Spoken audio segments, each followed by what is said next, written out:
Okay, this last one, example 4, you're going to be solving another inequality, and this one seems like it should be super easy, but it's got a little bit of kind of an added twist in here. So notice how on both sides you've got the exact same base. You have log base 7, log base 7. So it used to be with the equations that you could just immediately set the insides equal to each other, and you can sort of do that. Let me explain what the twist is. So you start with that. You start by saying, like, all right, so we know the base parts are already the same, so it must be that this inside is greater than this inside. So let's start with that. And then we solve that just like a normal inequality. So I'm going to subtract the x from both sides, so that'll cancel.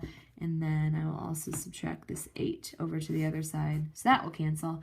So 2x minus x is x, and then greater than 5 minus 8 is -3. So like that's part of the answer, but not the entire answer. The last thing that you need to remember with these is that logarithmic functions have these domain restrictions. So you're not allowed to plug anything in that isn't positive. So you also have to make note of the fact that the 2x plus 8 has to be something positive, and the x plus 5 has to be something positive.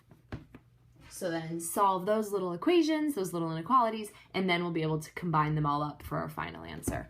So subtract 8 from both sides, divide by this 2, and then we have x is greater than -4.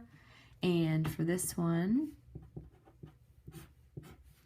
you'd have x is greater than -5. So basically, we're looking for the overlap of all 3 of these sets.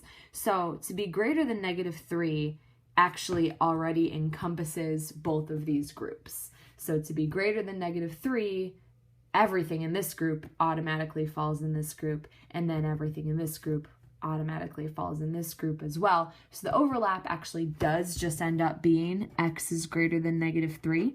But you need to be careful because there are plenty of situations where the inequality might go in a different direction. Like if one of these, if this was a less than, perhaps, then the whole thing would change and you'd have to look for the overlap. So don't forget about the domain restriction by taking the inside pieces and making sure that they're positive.